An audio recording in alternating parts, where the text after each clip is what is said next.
Thank you, Bill. Good morning, everyone. Curtis is going to go through a brief presentation on diversity, equity, and inclusion, and then we're going to get started with our conversation. Thank you. Thank you, Leah. Good morning, everybody.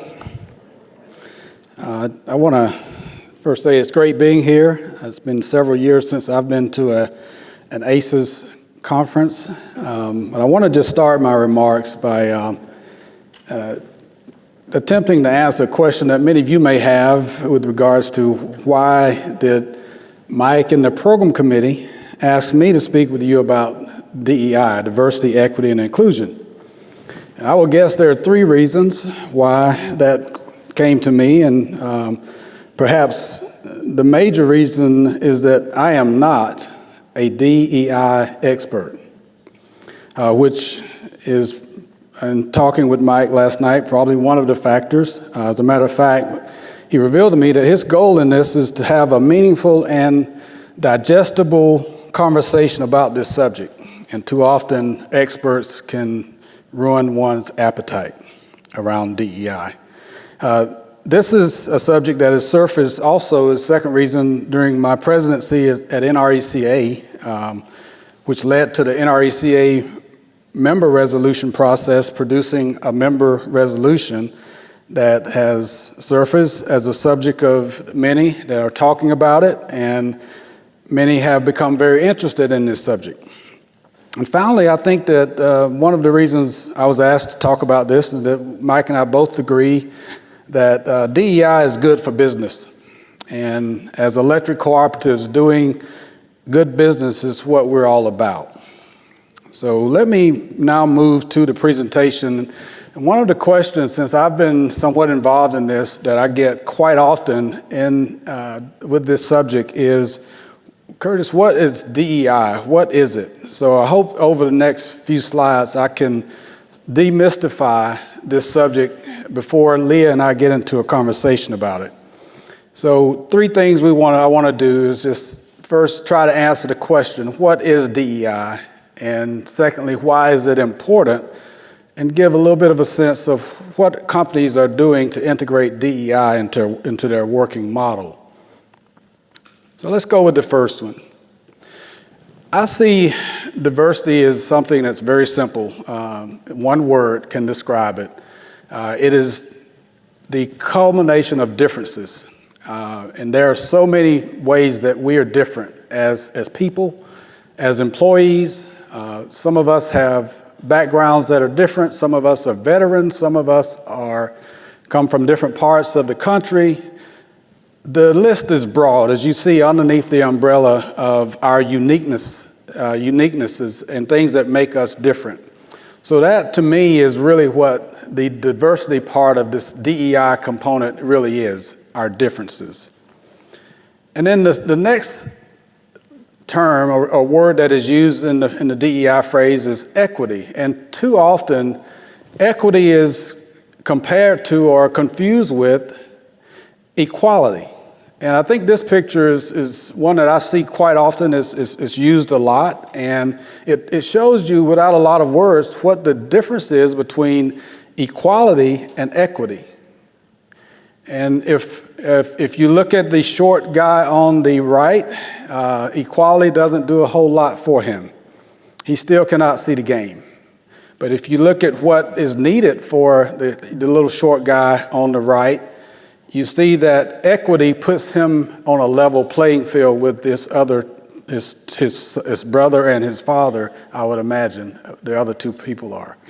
So that is the difference. So that, to me, helps explain what equity is, and it's really about fairness and justice. And then the final word in the phrase is inclusion.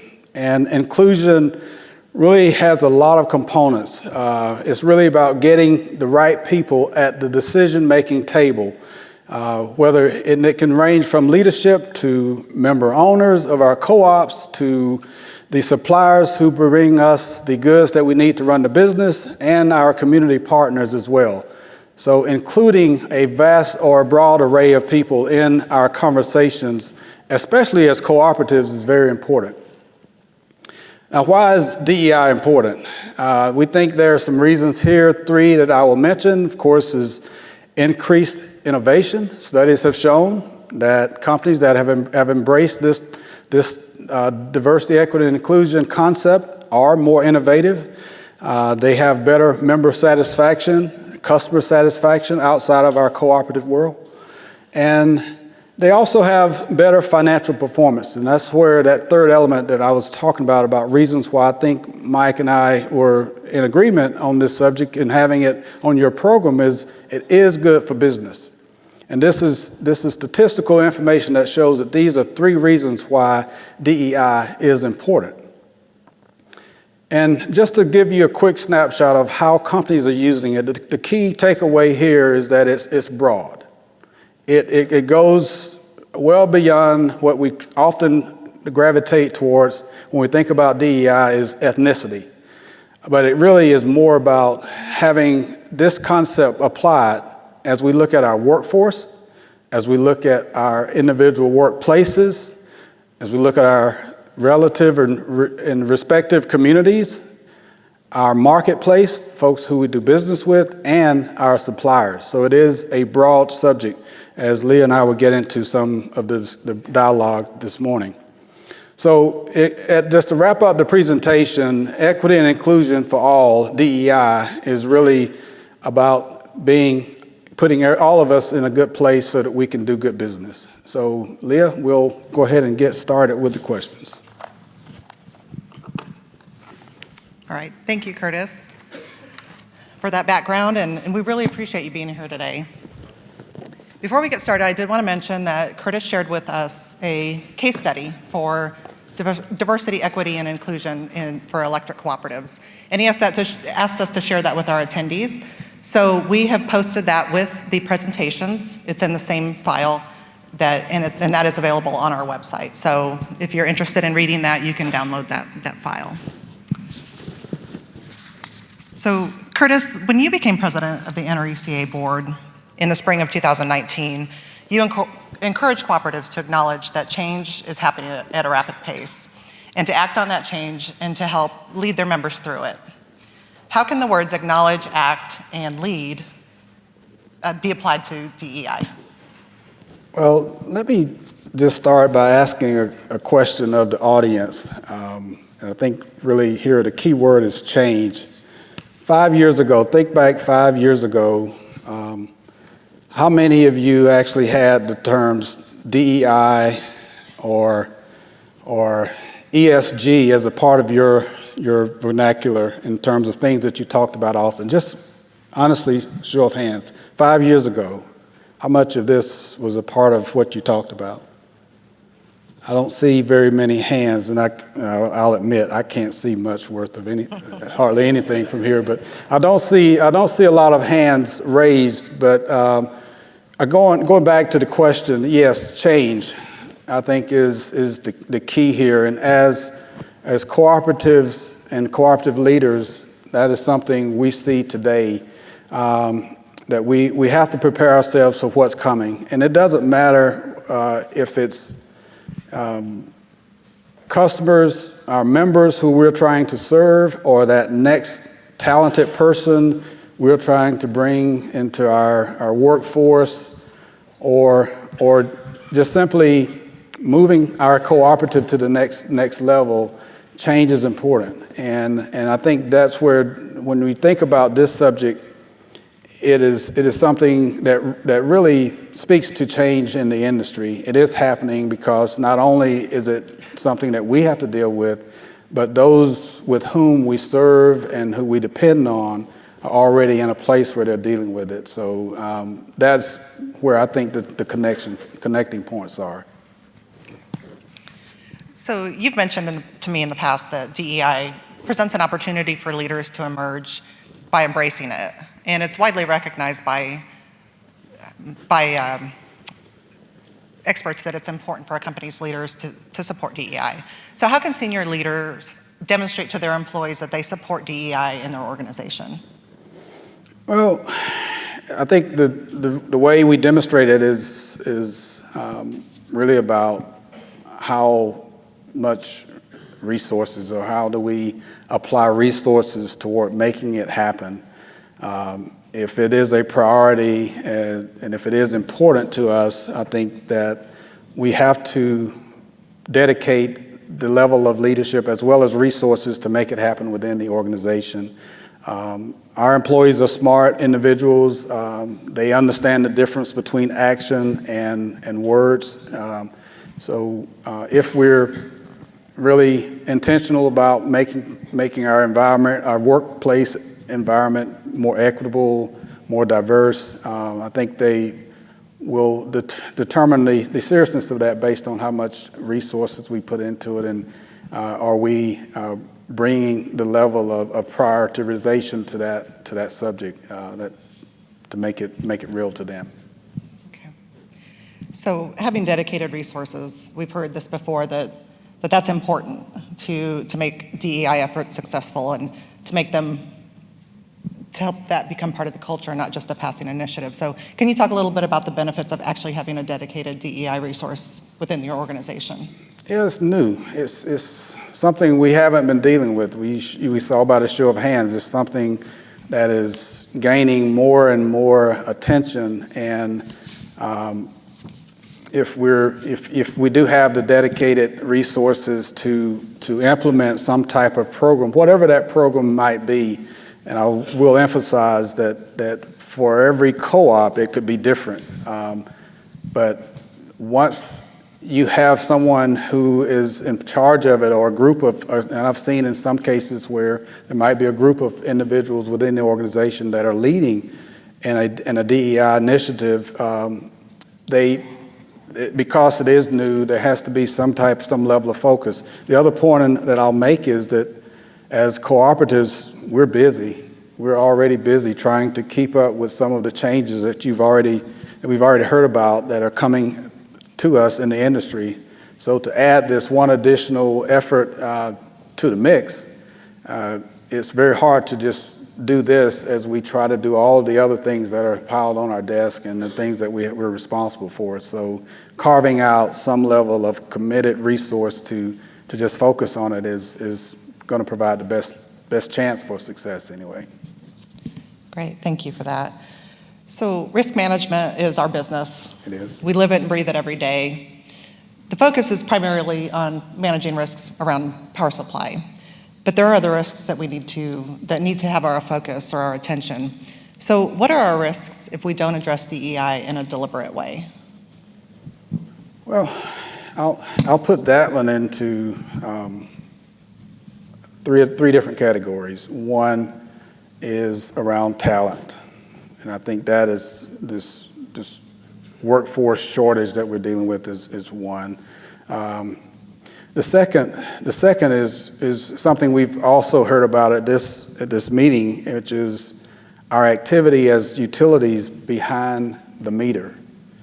And I'll break these down a little bit further. But the third is really as it relates to industry recruitment and what it takes to recruit industry. So let's go back to talent. I'm sure that some more cooperatives other than SECO Energy are dealing with this talent shortage. Last I checked, out of the 400 plus employees that we have budgeted this year, we have about anywhere from 60 to 70 open positions. Does that relate to anyone else in the room, or am I the only one? I think I've got a lot of work to do then. So we're short, and especially talent in those very highly skilled areas. So if my strategy is to only recruit from a certain pool of candidates, I think my chances of getting that talent within the organization has been diminished. So opening it up to a broader array of potential individuals to come to work at our organization is important. And I can see it being dangerous. You used the word dangerous, Leah, and I think it's dangerous when you don't have enough accountants, or if you don't have enough engineers or IT people to run the business. You're getting into a pretty dangerous place at that time. So talent recruitment and opening up our environment to go broader, and to make sure when we do recruit those individuals, when they come into the organization, they feel included. which is another one of those diversity, equity, and inclusion components. So I think looking at it from that lens is quite important.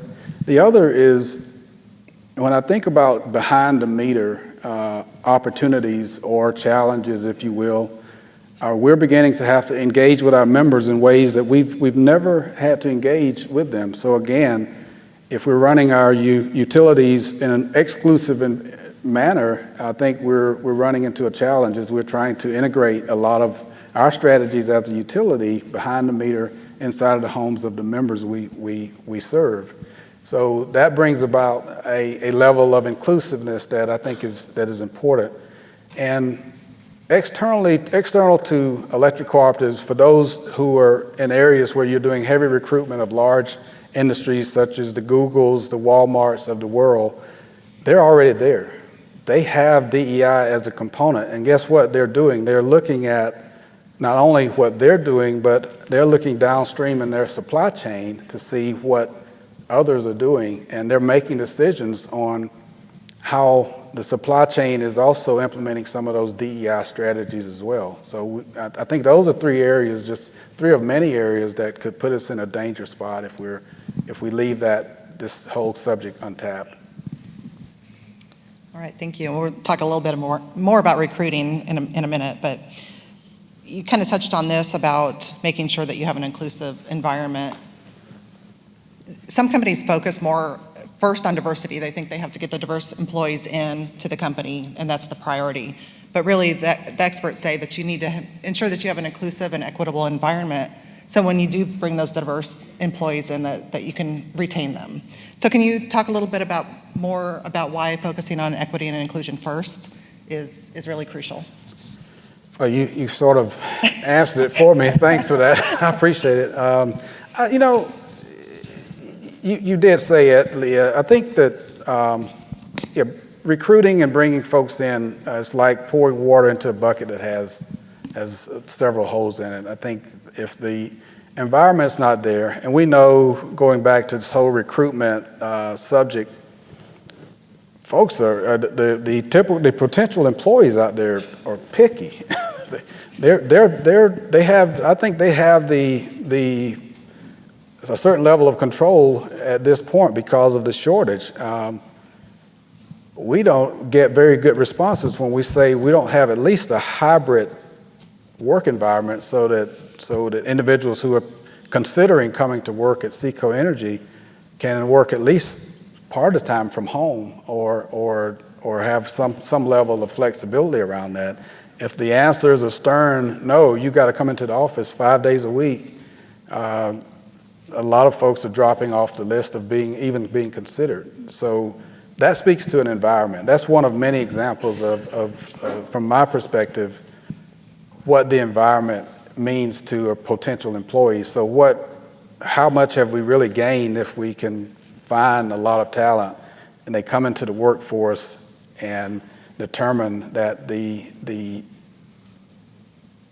culture is not one that they feel like they want to spend the next 5 or 6 years of their time around. And I think the other piece as you look at inclusiveness is once they get there, they do need to feel like they're valuable. The new work, from my perspective, what I'm seeing at least, and I think many others will agree, is that newer, younger employees, or any employee that's coming into an organization now wants to understand the why behind what their talent is accomplishing in that workforce, in that culture that they're coming into. So having them be a part of the conversation of where the organization is going, what is the strategic direction, how inclusive are they in where the company is going, I think it ranks high on the list of things that are important to prospective employees. So that again is those are a couple of examples of why I believe the equity and inclusion piece sort of goes ahead of the diversity component of DEI. Okay, thank you. Thank you for those insights. So there are certain events and situations that occur that spark conversations about DEI, and it seems that that's been increasing in the last few years. So you kind of touched on this a little bit, but how do companies make DEI more than just a topic? And how does it become an embedded part of the co-op culture, kind of like safety, rather than just a passing initiative? And I know having dedicated resources is definitely one thing that helps ensure that it gets embedded in the culture. Do you have any other thoughts on other ways that companies can do that? Well, many of us our organizations have some level of strategy development, strategic planning. I'm glad you mentioned safety, because that is a good parallel from my perspective. If we're having or have intentions of having a good, strong safety program, it's not something that I, as a leader, can just stand up in front of our employees and say, we want to have a good safety program, and walk away from it. If I don't empower the employees to give us advice on how we can have a better safety program, or make sure that the resources are there to ensure that they have the equipment that they need or the resources they need, again, I'm just a talking head that's not really getting across to the employees if we don't put action behind what we say. So being intentional, making sure that that we're putting the resources into place. The other thing I think is important is, especially from a senior leadership perspective, is how are we holding ourselves accountable for the progress of the program if we're putting some type of DEI element into our organization? Is it being measured? Does it have, are we being held accountable if we don't reach our targets? I think in safety we do that. So measuring, giving ourselves, placing a certain level of accountability on ourselves is important. So treating it just like a corporate initiative is, if we're really looking at it as something that fits our organization, if it's important to us as an organization and we see the benefits from it, we will gravitate towards putting those types of elements behind it. So talking about measuring, many companies, have kind of struggle, I think, with measuring diversity is fairly easy, kind of like safety. But when it comes to measuring inclusion and equity, that's a little bit more challenging, and some companies don't really know where to start. What advice do you have for measuring inclusion and equity? I don't have a lot of advice. I can tell you some things that I've done, and hopefully they work. There was a time where we used to do, or at least in my past, that we would do employee satisfaction surveys, I believe is what they used to be called.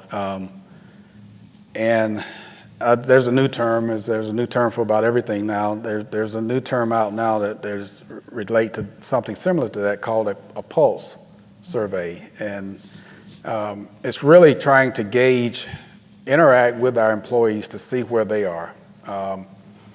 We can't measure something if we don't know exactly where we are yet. So one of the things that we're doing at SECO Energy is within just a few weeks, we're initiating a pulse survey to try to gauge where the culture is from the perspective of the employees versus what we as management think that the culture may be.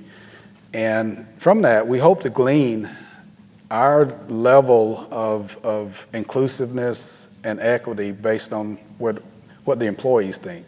Right. And that seems to me to be the right place to go if we want to really know where we are. Now, those surveys can be painful, we know, because if employees are honest, they'll say some things that we may not want to hear, but we've decided that it's important enough that we need to go ahead and do it and make sure we get a good gauge of where things are. And to the extent that we can, take actions to address many of the things that come out of those surveys. So getting a sense or gauging from the input from employees is one way to do it. One of the things I also think that is, at least as an employee myself, I've always compared. Comparisons happen, right? If an employee feels that they're doing as good of a job or their job is as important as the next person, they tend to compare themselves and look at where they sit versus their their peer. So those are things that I believe happen, whether we are behind them or not, but we have to pay attention to them. And those are just a few things that have come to mind in terms of how we as leaders can be a part of that internal grapevine that's there, whether we like it or not. I'd rather be on the grapevine than outside of the grapevine and not knowing what's happening. Great, thank you for that. Definitely is important to know how your employees feel. So switching gears just a little bit, some people get stuck in thinking diversity is visible, but it goes beyond that. Can you elaborate on your thoughts on that? Yeah, so going back to the slide, the umbrella, you go back and think about all of those different characteristics that were underneath that umbrella, many of which, probably over half of those descriptions were invisible.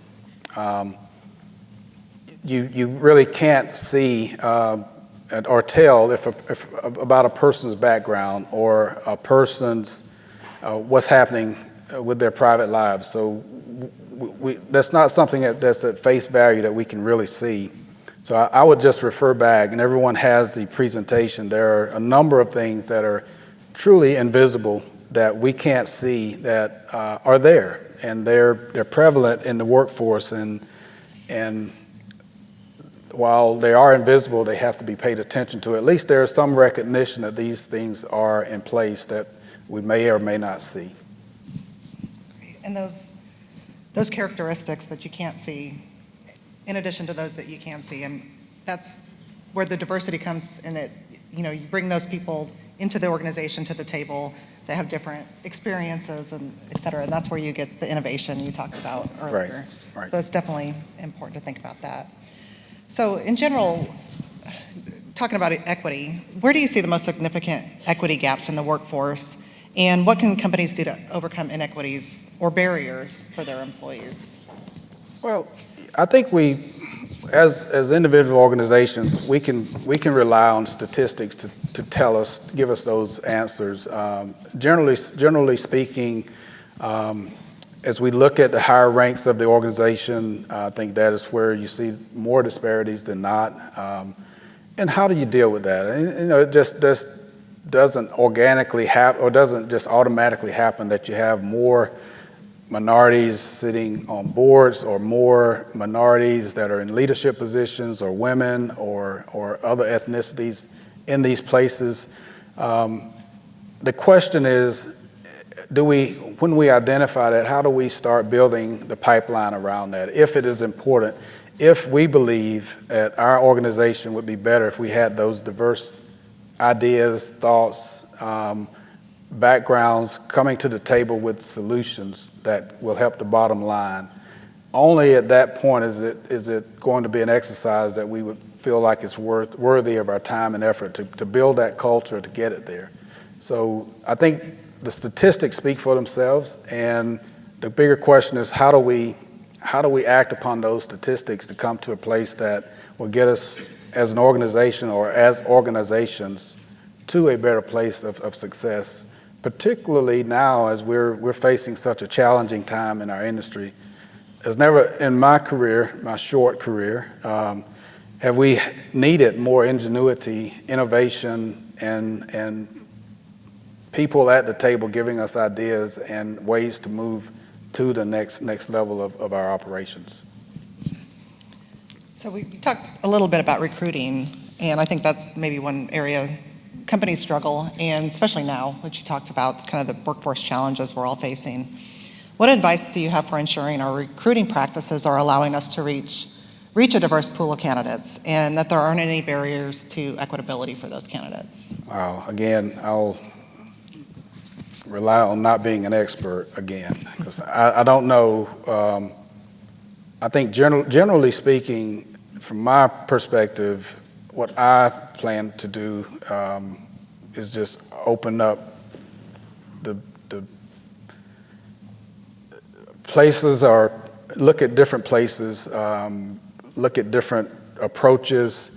Some of the things that are happening right now, because we see the critical nature of getting talent in our organization, we're converting what used to be just scholarships to students, putting some type of hook on that scholarship that says we would expect you to come and intern with us a little bit, and maybe you'll like what you see as an organization, rather than just saying, here's a scholarship for you to go to college and maybe never return to the area.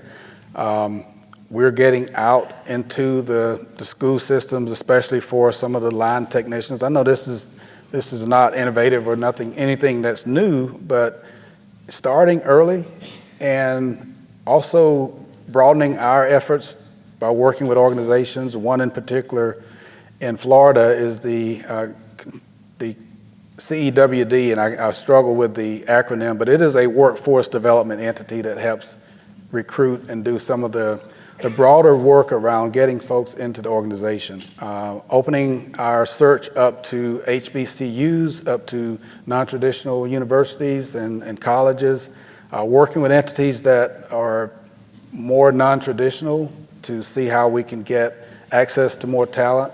You know, generally speaking, I think another challenge that we have as electric cooperatives or cooperatives in general is we're not being talked about in the curriculum at schools. Most graduates come out of school having no clue what an electric cooperative is. And a lot of the individuals that I've spoken to, even at this conference, there's kind of a consistent pattern. They've come out of college, they worked for an investor-owned utility or municipality, and at some point they saw the light and came to the cooperative family. And for most situations, once they get here, they never leave. So how do we get students to come directly to work with us, maybe through some type of knowledge campaign that can put ourselves out front quicker and more effectively? I think those are some of the things that we'll be forced to do in the future. Okay. And, we've talked before about the recruiting as far as, making sure job postings and that kind of thing are equitable. You mentioned, ensuring that you're not using exclusive language such as, linemen. Can you elaborate on that anymore, like the actual process for job applications and how companies can make that process more inclusive? Yeah, the job announcement becomes a marketing tool, doesn't it? If you're marketing your organization, I think that does send, the example you used, it does send a bad signal. If you're recruiting and I love that example for line technicians, and you exclusively say you're looking for a lineman, that pretty much, you've just cut your scope in half if you believe that these types of jobs are something that women can gravitate towards. So being very careful about how we advertise or market our organizations, I think is one of those little small things that we can do to bring more talent into the organization and make sure that organization has the elements of in the culture of inclusiveness and equity once people get there. Great. I think the supply is feeling excluded, so he's wanting to be part of the conversation here. Doing a good job of it, too, by the way. In an article on Cooperative.com, you had stated that DEI is not really a new concept for co-ops, although we, like you mentioned earlier, the actual term diversity, equity, inclusion has not kind of been on our radar, but that concept in general has been part of the co-ops for a long time. Can you explain that? I think that's pretty easy. Let's go back to our origins and when we started. The members we serve, predominantly the members we serve were excluded from a basic necessity. The farmers, ranchers from the 30s did not have the necessities of electricity, so we were tackling DEI way back when we started. And that's the broader sense of what we're talking about here. Here we were a major component of the national economy that was being left out of having something as necessary as electricity. So a solution came about. That's how we got started, and I think that's the connecting point that I always like to draw to make sure we broaden our thought process around this particular subject, that in any form of inclusion or exclusion that we look at, it all fits. And so that's where I was going with that statement, is that as electric cooperatives, we of all businesses have a right to look at this as a priority for our organizations, because in many ways it's kind of how we got here. Okay, so just switching gears a little bit, we've got a couple more questions and then we'll open it up for audience Q&A. How would you respond to DEI being viewed through a political lens? Wow. I think Jim mentioned it earlier, Jim Robo, just about how polarized we are. And at least from my perspective, which I'll continue to go from my perspective, is I don't feel very included in a lot of the things that are happening as far as the political process is happening. I always like to use an example of how this disconnection can really show up in policy. When I was in North Carolina, our General Assembly established a rule that all of the paperback textbooks were going to be eliminated. And that disconnection pretty much showed up when we realized that probably 30% of the state did not have broadband, which could allow students with the overall goal with taking the textbooks out of the classroom was to, all right, let's all get online and let's go to an online format of education. And here we are as a state with about 30% of the citizens in the state without any true access to broadband. So that was a political decision that I think was made somewhat in a vacuum, and that's the result of what happens when there's not some element of this subject that we're talking about in the political realm. And I'm sure there are other examples that we could go to, but that's the one that sticks out the most in terms of a clear example of why, from a political lens, that this applies as well. Okay, thank you. So last question that I have prepared, and this is about while you were president at NRECA, president of the board of directors. You established a Diversity Champion Award to recognize co-op employees and directors for outstanding contributions to lead and promote DEI. Can you talk a little bit about the criteria for winning that award and how cooperatives can replicate that at their organization? Sure, yes, it is, as with a lot of the other distinguished awards that NRECA gives to individuals who rise to the occasion and exemplify the cooperative spirit. This is one of those, and the specific criteria is out on cooperative.com. I'm happy maybe we can share this after with the other material, but to qualify, one has to be a director or an individual or employee of one of the voting members of NRECA, and it goes through the normal nominations process, and looking at organizations that have exemplified levels of DEI within their respective cooperatives or organizations. Now, one thing I have realized as I've been somewhat involved in this is that many times as we start and talking with some of the consultants who have been doing some of this work out in the field, in many cases, after the conversation starts, cooperatives are doing more than they realized they were already doing. It's just there has been no measurement around it. So I don't want this conversation to sound as if there's nothing happening. There are things happening within our cooperatives that relate to this subject. And the idea behind this award, as with most awards, is that if we highlight some of those things that are happening, it will encourage others to do likewise. So I would encourage any of us who are aware of organizations who are exemplifying elements of DEI within their respective organizations to highlight those individuals or those people and make it known, because it's worthy of that type of recognition. Great, thank you for that, Curtis. So we have some time for audience questions. If you have a question, you can raise your hand or go to one of the mics that's.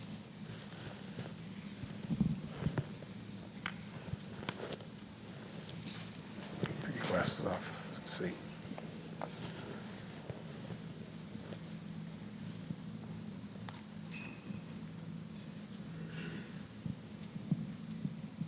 Curtis, we all face the challenges of trying to hire in this environment. How do we market ourselves better? And what comes to mind, we're nonprofits, and that appeals to young people sometimes. They have this sense of kind of people who are for profit, that they're money grabbers, and there's a culture, right, to say. And when we talk about nonprofits, well, we talk about we're member-owned as co-ops, but that, it's consumer-owned, and then we say, well, we're a 501c, and we don't pay tax, and we kind of go into this mechanical discussion about who we are. Do we market things like that well enough to prospective employees? And what else can we do to market ourselves? Because, as you said, I think we're an attractive segment. People come and say, oh, gosh, this is a good place to work. These are great people. I'm part of the community. What else do we need to say and do to kind of actively encourage people, Let me answer your question with a question, Mike. Just by show of hands, how many in the room have come through the investor-owned pathway to get to your respective areas now? Just curious. That's probably, I'm seeing about, with my limited ability to see it, at least about 10-15% of the audience that has come through that pathway to get to us. Just thinking out loud, what if some of these individuals told their stories, Mike, your story, and you raised your hand, and as to someone who is successful and who is a leader in this segment of the industry, for a prospective applicant who's trying to get into a good career pathway, I think hearing directly from the source might be another angle we can take, on top of some of the other things that we're doing, is through testimonials of why is it that a certain number of our individuals, our leaders that are here today, spent maybe 10 years in different sectors of this industry and gravitated eventually towards this part of the industry and stayed there.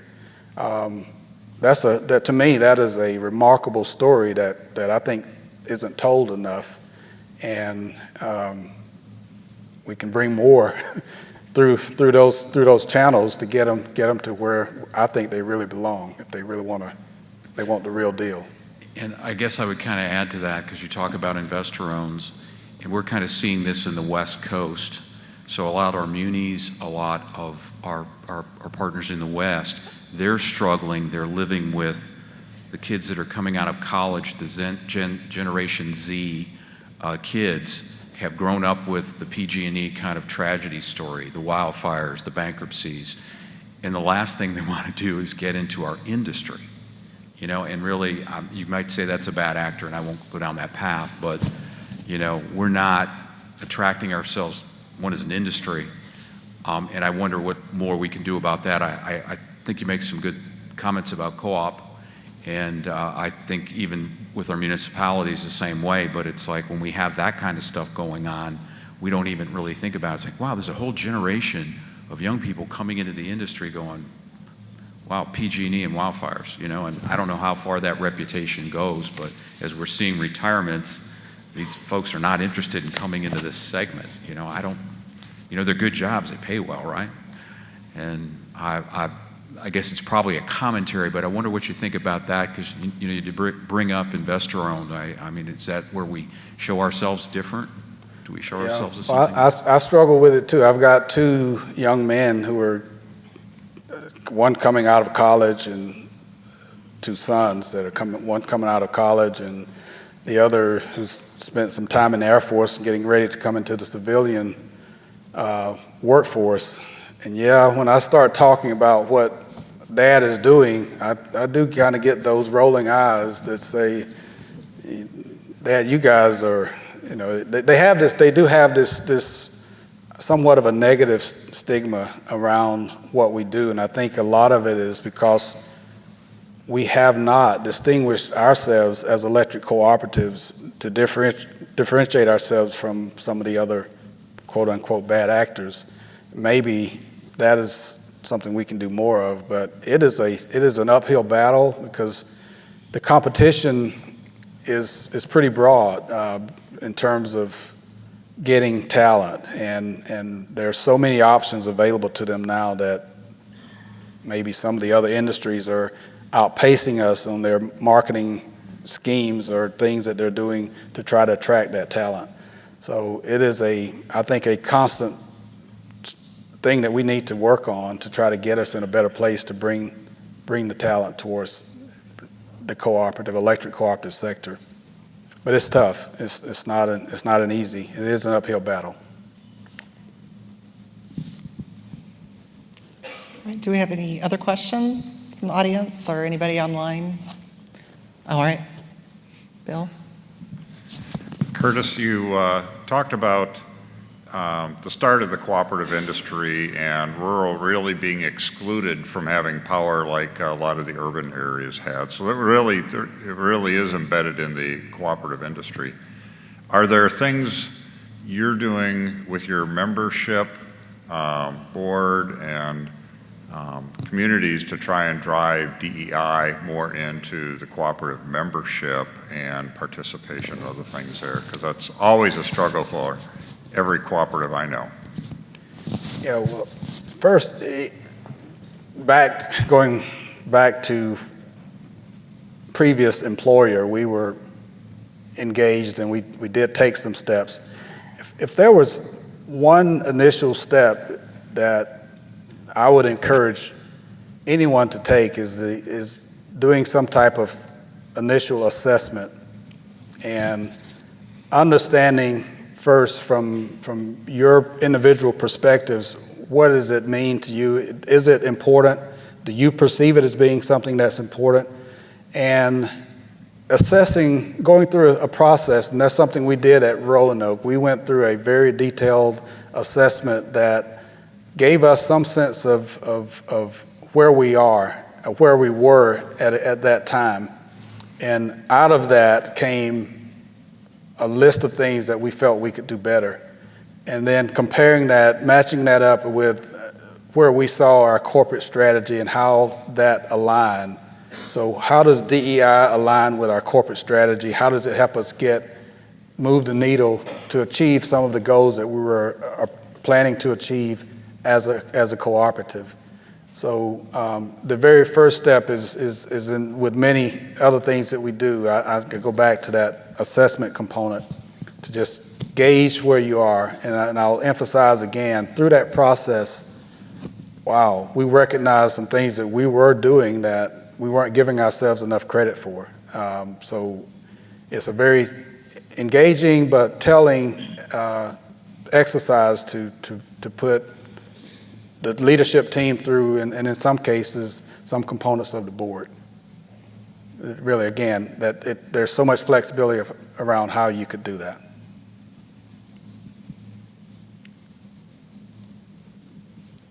Okay, we have a little bit more time left.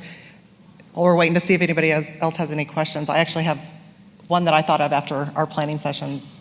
Curtis, we talked about how important it is for leaders to support DEI, but what about employees themselves? Like, what's the employee's role, individual contributor, in ensuring that DEI is successful in an organization?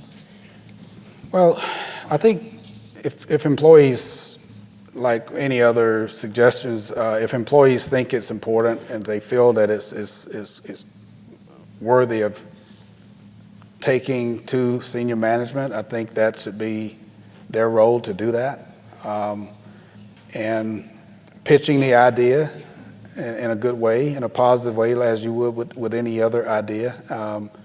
In the the case study, I do, as Leah referenced earlier, if you get a chance to look at that, I think it has a number of different examples of how not only electric cooperatives, but other electric utility industry organizations have moved in this direction. And the interesting thing about that is that each one has a unique set of circumstances around it in terms of how they approach moving to their own individual DEI initiative or effort. So I would encourage a reference to that as well, to look at some of the things that organizations are doing as well as employees. One example in that is what is called affinity groups, where someone within the organization has pitched the idea and it has turned out to be something that different groups within the organization come together to talk about those differences that I mentioned earlier that are unique to just that set of employees within the organization. And the interesting thing that I saw in that is that when those groups meet, there's more participation from people who are outside of that affinity group who don't have the same unique characteristics than there are of people who are truly a part of that affinity group, if that makes sense.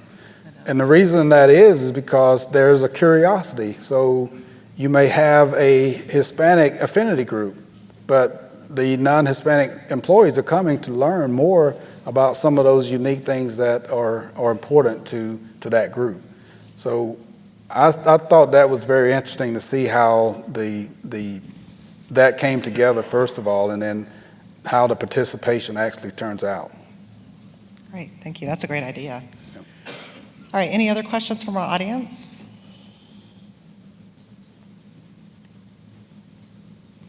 Okay. Well, I guess with that, we'll finish a few minutes early, which I'm sure nobody's going to complain about since lunch is next. So thank you all, and thank you, Curtis, for being here today and for sharing your insights and your expertise. Although you say you're not an expert, you do have some expertise in this area, and that's why we asked you to be here today. So thank you. Thank you.